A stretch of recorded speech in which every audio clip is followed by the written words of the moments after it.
केवल एक अपराध से, और भगवान के स्पर्श से उसकी मुक्ति हो गई। भगवान अपने पुत्रों को उपदेश देना चाहते हैं इस कथा से। भगवान अपने पुत्रों को उपदेश देते हैं कि पुत्रों, कभी भी ब्राह्मणों का अपराध मत करना। कितनी सुंदर बात कही है।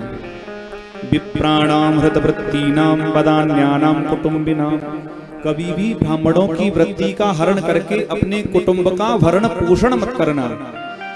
भगवान अपने पुत्रों को ये उपदेश देते हैं।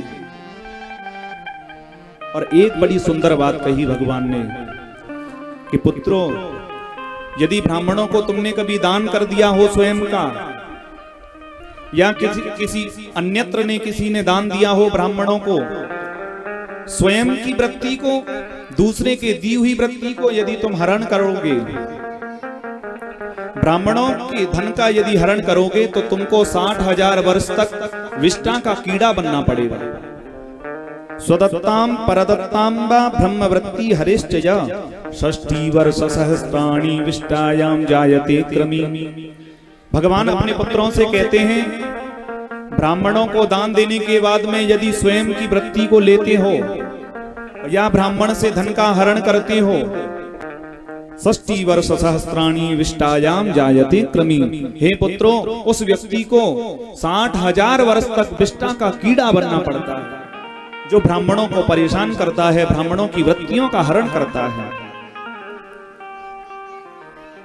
ब्राह्मणों का तो सदा सम्मान करना चाहिए। विप्रपूज असगावई समता सापत ताड़त परुष कहंता। भगवान कहते हैं, पुत्रों, कभी भी संतों का अपराध मत करना।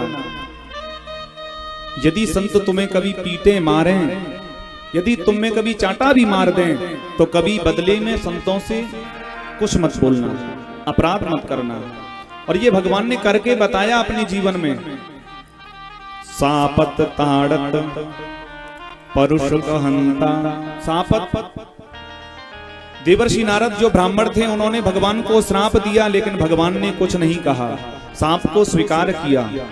ताड़त, ताड़त माने भृगुजी महाराज जो ब्राह्मण थे, परीक्षा लेने के लिए जब गए थे, तो उन्होंने सोते हुए भगवान के वक्षस्थल पर अपने चरणों का प्रहार किया। भगवान ने यही कहा, हे ब्राह्मण, मेरा कठोर वक्षस्थल है, आपके चरण कमल के समान हैं। मेरे वक्षस्थल पर लगने से यदि आपके चरणों में कोई पीड़ा हुई हो तो मुझे क्षमा करना। सापत ताड़त परुष कहंता। यदि कोई आपसे कुछ बोले, क्रोधित होकर के कुछ मत बोलना। वही बात कहते हैं, परशुराम जी ने भगवान को कितना सुनाया जनकपुर में जाकर के। अपने जीवन में भगवान ने ये सब अपनाया, अपने पुत्रों को आदेश दे रहे हैं महाराज। कन्हैया कहते हैं, कभी भी ब्राह्मणों का अपराध मत करना। ब्राह्मणों के चरणों में बैठ करके उनका आशीर्वाद लेते रहना। ब्राह्मणों का कभी अपराध मत करना। भृगु ने मारी लात उर, तबौ उठी नहीं ऊक। ऐसो साहब चाहिए, माफ करे सब चूक। ऐसा साहब चाहिए महाराज।